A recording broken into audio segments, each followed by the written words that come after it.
مانگیں اور اللہ سے کیسے مانگیں۔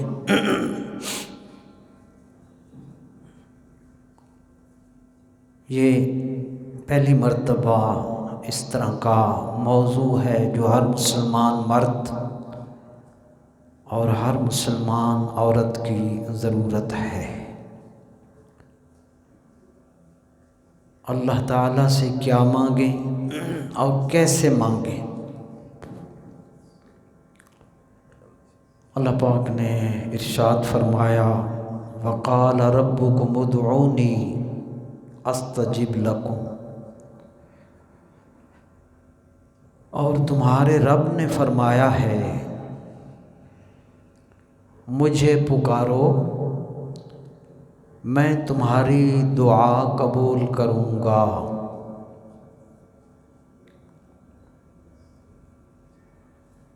دنیا اور آخرت کی ساری نعمتوں میں حضور صلی اللہ علیہ وآلہ وسلم اللہ کی سب سے بڑی نعمت ہے۔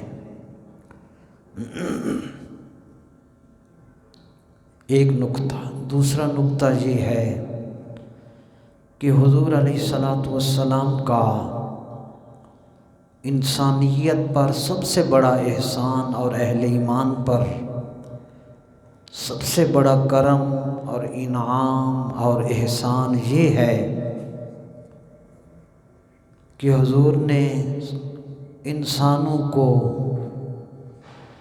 بتوں کے آگے جھکنے کی بجائے اسے فرش سے اٹھا کر رب العرش کے سامنے جھکا دیا۔ سبحان اللہ۔ اور اسے بتایا کہ تیرے ہاتھ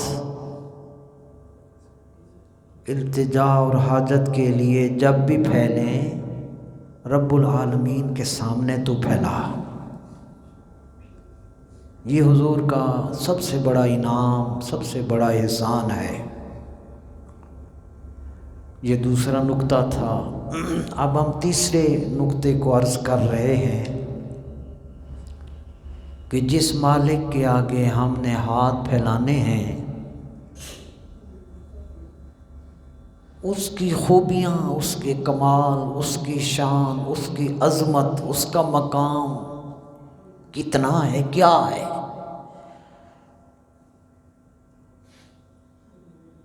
بہت بڑا اہم نقطہ ہے، کیونکہ ظاہر ہے جس سے ہم مانگ رہے ہیں جب اس کے بارے میں ہمیں یہ علم ہی نہ ہو کہ وہ کیا ہے تو پھر ہمارے مانگنے میں وہ کیفیت نہ آئے گی۔ تو جس کریم سے ہم نے مانگنا ہے اور ہاتھ پھیلانے ہیں اس کی بہت خوبیاں ہیں۔ میں صرف آیت الکرسی میں جو اللہ تعالیٰ نے اپنی صفات کا تذکرہ فرمایا میں اس میں سے وہ صفات عرض کر رہا ہوں، کیونکہ ہم یہ آیت الکرسی فرضوں کے بعد پڑھتے ہیں۔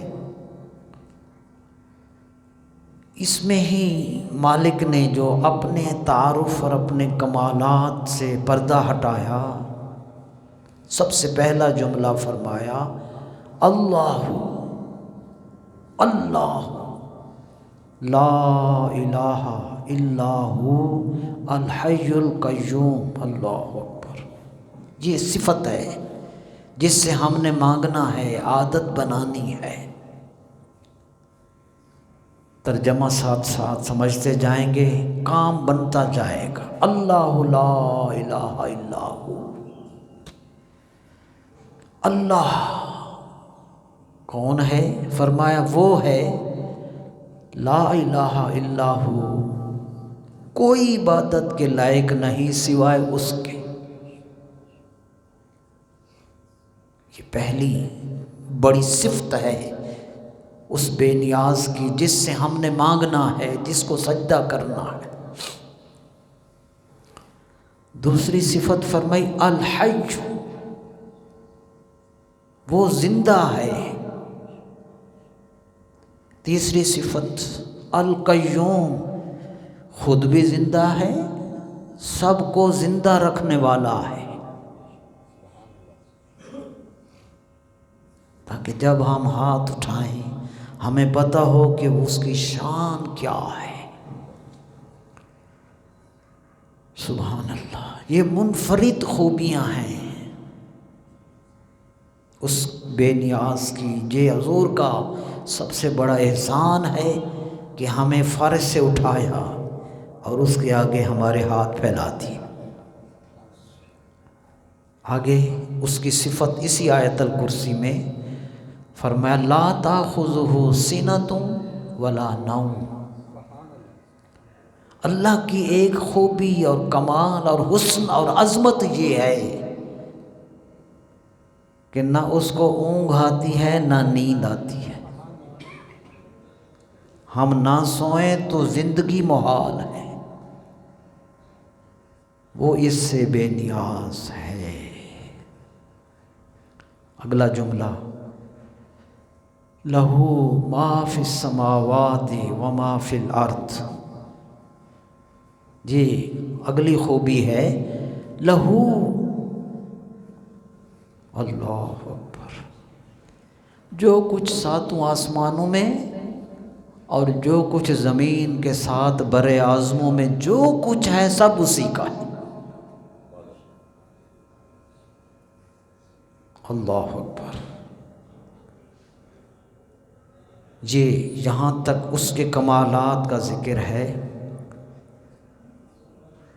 آگے پھر فرمایا وسع کرسیہ السماوات والارض،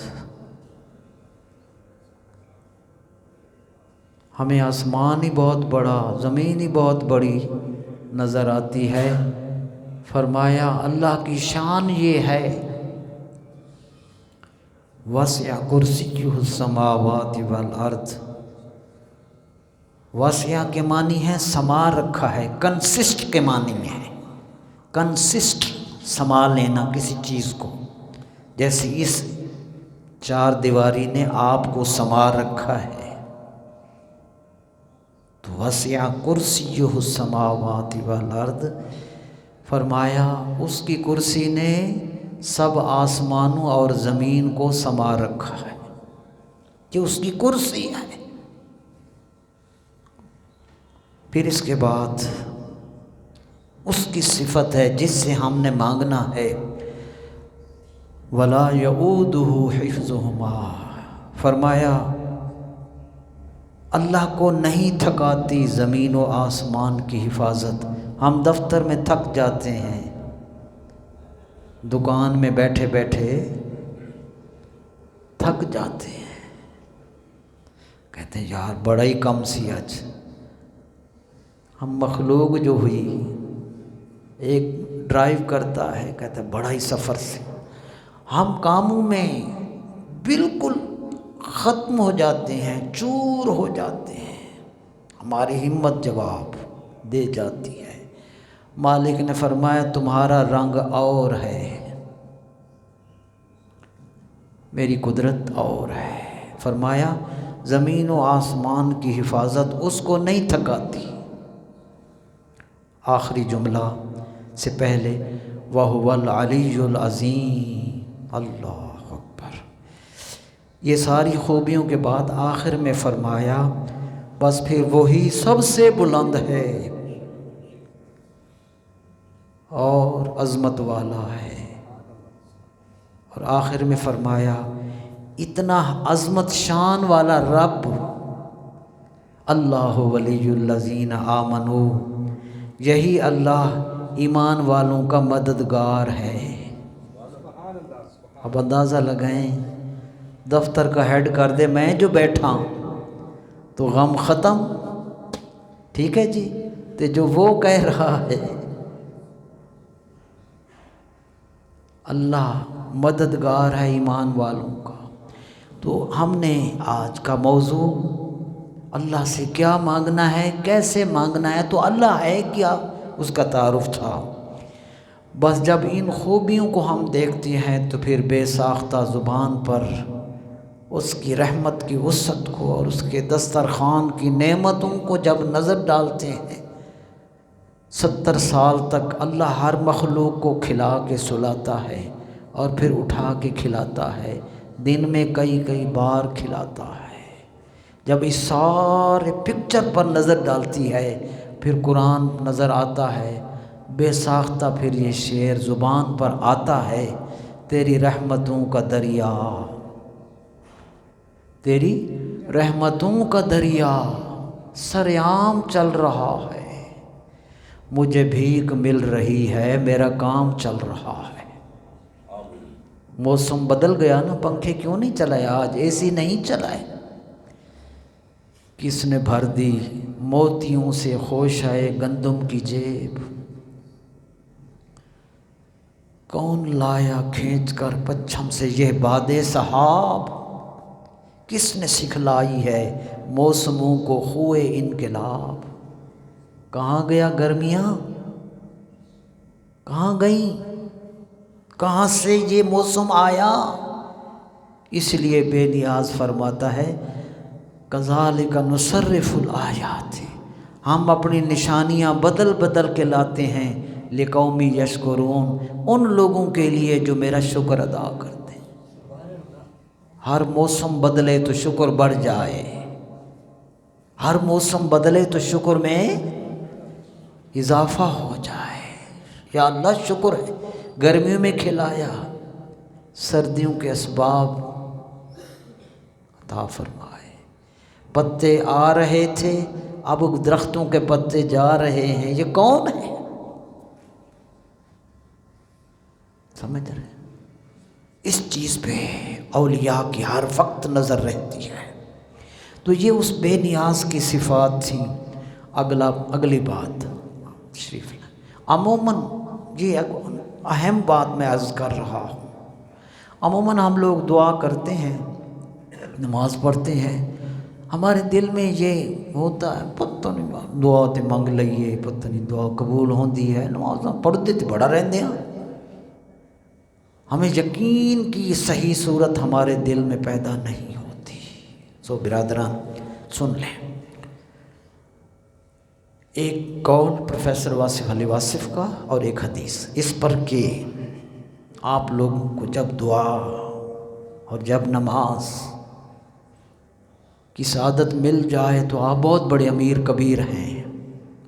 پروفیسر واصف علی واصف سے کسی نے پوچھا مجھے کیسے معلوم ہوگا میری نماز قبول ہو گئی ہے؟ آپ نے فرمایا جب دوسری نماز کی توفیق مل جائے سمجھ لو پہلی قبول ہو گئی، ورنہ دوسری کی توفیق ہی نو۔ کیونکہ بزرگوں کا قول ہے کہ اللہ جب ناراض ہوتا ہے روٹیاں بند نہیں کرتا، سجدے کی توفیق واپس لے لیتا ہے۔ جماعت رہ گئی، نماز رہ گئی، جمعہ رہ گیا، تو یہ اس کی طرف سے وارننگ ہوتی ہے۔ اب یہ تھا قول، اب سنیے دعا کا بھی یہی حال ہے۔ جس کو یہ سعادت ملتی ہے سچے دل سے وہ ہاتھ اٹھاتا ہے۔ اب حدیث شریف درود پاک کے ساتھ الصلاۃ والسلام علیک یا رسول اللہ وعلی آلک واصحابک یا حبیب اللہ۔ حضور علیہ السلام نے ارشاد فرمایا من فتح لہ منکم باب الدعاء، تم میں سے جس کے لیے دعا کا در کھول دیا گیا اسے توفیق دعا مل گئی۔ اللہ اکبر، یعنی جس کو اللہ کے آگے دعا کے لیے ہاتھ پھیلانے کا شرف ملا، آپ اس کو معمولی، میں بھی معمولی سمجھتا ہوں نا، حضور نے کیا فرمایا سنیے، فتحت لہ ابواب الرحمہ، مشکوٰۃ شریف میں حدیث ہے، فرمایا جس کے لیے دعا کا در کھول دیا گیا اور اس نے ہاتھ پھیلا لیے تو حضور نے فرمایا اس کے لیے ایک نہیں، اللہ نے اس کے لیے رحمت کے سارے دروازے کھول دیے، سارے در۔ اس یقین سے ہاتھ اٹھائیں۔ برادران، اب ہم اگلا پوائنٹ عرض کر رہے ہیں کہ اللہ سے کیا مانگیں۔ یہ تو بنیاد تھی نا جس سے مانگنا ہے۔ مانگنا کیا ہے؟ وہ 6 باتیں ہیں۔ آپ ہر شے مانگیں، وہ ہمارے معاملات ہیں۔ ظاہر ہے باپ بیٹے کو بڑی بات سکھاتا ہے، حضور نے امت کو بڑی باتیں تھی سکھائی۔ 6 باتیں ہیں جو مانگنی ہیں۔ حضور علیہ الصلوۃ والسلام نے ارشاد فرمایا، قرآن کریم میں اللہ پاک نے پہلے ارشاد فرمایا، پہلے ہم آیت سے شروع کریں گے۔ اللہ پاک نے حکم دیا کہ مجھ سے یہ مانگو۔ سنیے، فرمایا وَاسْأَلُوا اللَّهَ مِن فَضْلِهِ، اور ہمیشہ مانگتے رہا کرو اللہ سے اس کا فضل۔ جے عدل کریں تے تھر تھر کمبن اچیاں شانہ والے ہو، جے فضل کریں تے بخشے جاون میں جہے منہ کالے ہوں۔ تو فضل مانگو، وَاسْأَلُوا اللَّهَ مِن فَضْلِهِ۔ یہ آیت تھی۔ اللہ نے کیا فرمایا؟ ہمیشہ اللہ سے اس کا فضل مانگو۔ یہ ایک آیت تھی۔ گنتے جائیں 6 چیزیں ہیں۔ نمبر 2 حضور کی حدیث ہے صلی اللہ علیہ وآلہ وسلم۔ حضور نے ارشاد فرمایا صلی اللہ من فضلہ، اللہ سے فضل و کرم کا سوال کرتے رہو۔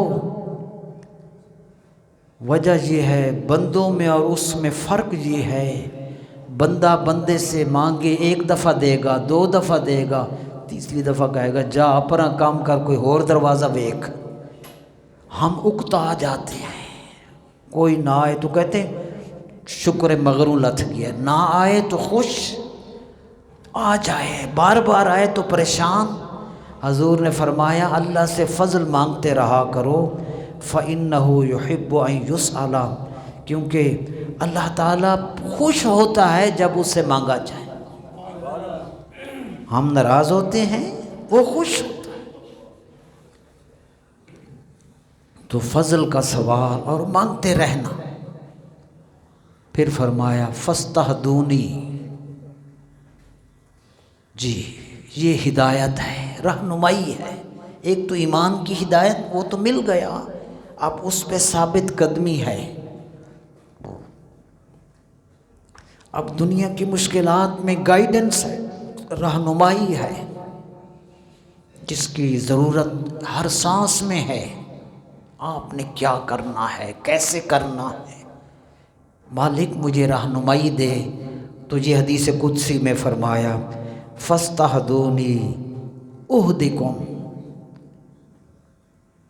مجھ سے، یہ حدیث قدسی ہے، اے میرے بندو مجھ سے ہدایت مانگو میں عطا کروں گا۔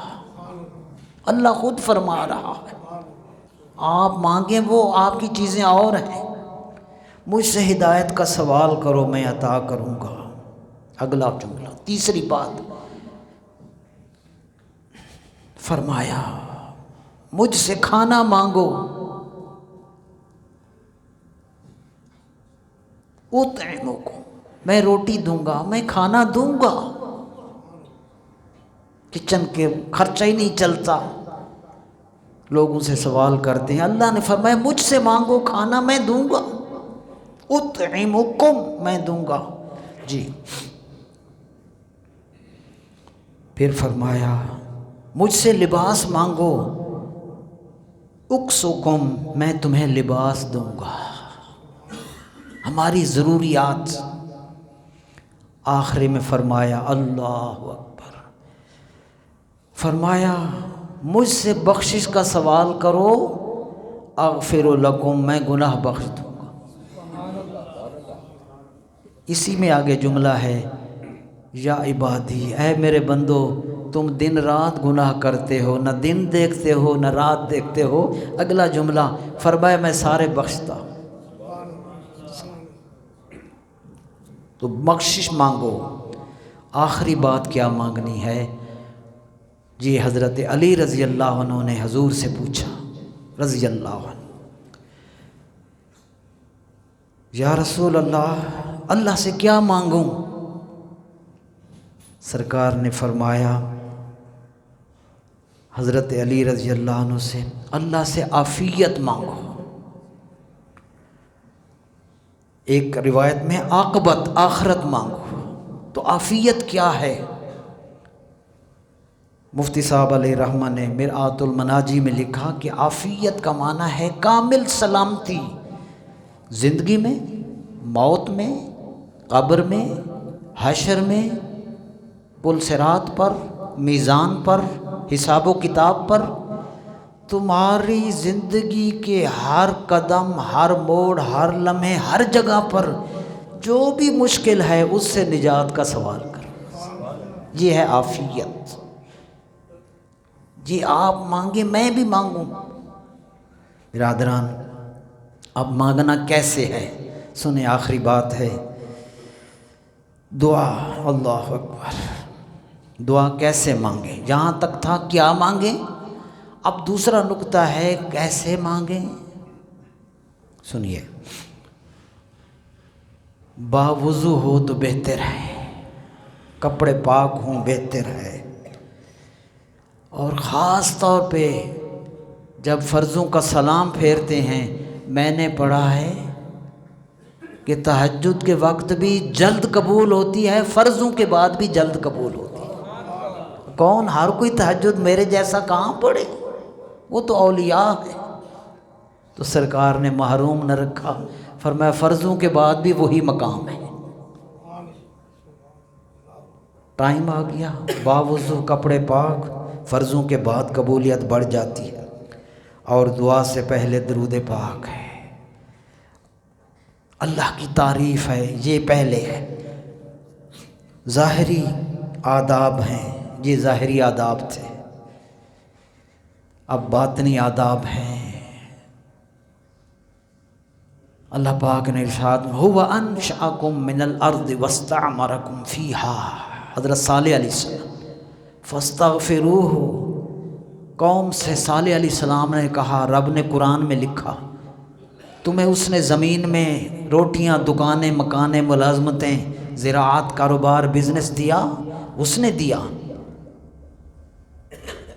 پھر ثم توبوا الیہ، اس کی بارگاہ میں توبہ کرو، پھر واستغفروہ، گناہ اس کی معافی مانگو، ان ربی قریب مجیب، جب یہ دو عمل کرو گے میرا رب قریب بھی ہے مجیب بھی ہے، یعنی قریب بھی ہوتا ہے قبول بھی کرتا ہے۔ تو گناہوں پہ ندامت، باطنیت۔ پھر دعا سے پہلے اللہ کی حمد، اللہ پاک کی حمد باری تعالیٰ۔ آپ اکثر سبحان اللہ و بحمدہ، سبحان اللہ العظیم پڑھتے ہیں، مجھے بھی نہیں پتہ تھا، پڑھ رہے ہیں۔ اب میں نے حدیث پاک میں پڑھا، فرمایا اس لیے نماز سے پہلے سبحانک اللہم و بحمدک و تبارک اسمک و تعالی جدک و لا الہ غیرک، اللہ کی حمد ہے۔ تو دعا سے پہلے آپ یہ پڑھ لیں درود شریف بھی، اور سبحان اللہ و بحمدہ سبحان اللہ العظیم۔ میں نے حدیث شریف میں پڑھا، فرمایا سبحان اللہ والحمد للہ تملأان او تملأ ما بین السماء والارض، کہ ان دو کلمات کو ادا کرنے سے زمین اور آسمان کے درمیان جتنا فاصلہ ہے وہ سب نیکیوں سے بھر جاتا ہے، وہ سب اللہ کی برکتوں سے بھر جاتا ہے۔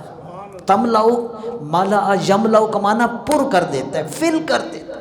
آپ کی زبان سے یہ دو جملے نکلے، وہ ظاہر ہے وہ سارے تو اس کی تسبیح میں مصروف ہیں، آپ کی تسبیح بھی ان میں شامل ہوئی، تو فرمایا سب نیکیوں سے، نور سے بھر گیا۔ درود پڑھ لیا، دل میں ندامت آ گئی، ہاتھ پھیلائے، اللہ اکبر۔ اب بات وہی ہے کہ کیسے مانگیں۔ قرآن شریف کی دو آیتیں، فرمایا ادعوا ربکم تضرعا وخفیا، دوستوں سے مانگنا اور ہے، اولاد سے مانگنا اور ہے، ماتحت سے بات اور ہے، افسر سے اور ہے۔ فرمایا ادعوا ربکم تضرعا وخفیا، جب اس سے مانگو تو عاجزی کے ساتھ مانگو اور آہستہ مانگو۔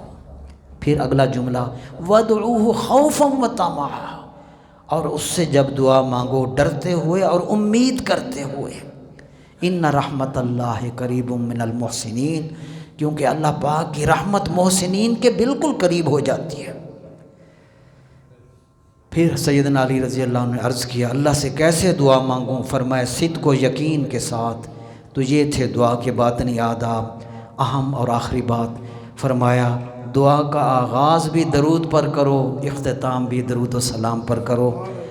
حضرت عمر رضی اللہ عنہ نے فرمایا، ترجمہ عرض کرتا ہوں، فرمایا دعا زمین اور آسمان کے درمیان رکی رہتی ہے، معلق رہتی ہے، لٹکی رہتی ہے، حتیٰ تصلی علی نبی جی کا۔ ہاں پھر جب تو درود شریف پڑھتا ہے اس دعا کو پر لگتے ہیں اور وہ قبول ہو جاتی ہے۔ سو میرے برادران، اس لیے کہا میں جہاں جہاں ہوا ہوں تیرے نام سے سوالی، میں جہاں جہاں ہوا ہوں تیرے نام سے سوالی، تیری رحمتوں نے بڑھ کر میری آبرو بچا لی، اور میری زندگی کا تجھ سے یہ نظام چل رہا ہے۔ چونکہ حضور کی اللہ کی رحمت، اللہ کی نعمتیں حضور بانٹتے ہیں۔ پیر صاحب نے فرمایا میری زندگی کا تجھ سے یہ نظام چل رہا ہے، تیرا آستاں سلامت میرا کام چل رہا ہے۔ اختتام اس موضوع کا کر رہے ہیں، اور ہم سب ٹی ایل پی کے جلوس کے شرکاء پر جو حکومت کی طرف سے شیلنگ ہوئی ہے میلاد پاک کے جلوس پر، ہم اس کی پرزور مذمت کرتے ہیں اور مطالبہ کرتے ہیں کہ ایسے ظالموں کو قرار واقعی سزا دی جائے تاکہ ان مظلوموں کا حق ادا ہو اور ان شہداء کے درجات بلند ہوں۔ آئندہ سے کوئی ایسی حرکت نہ کرے، آمین۔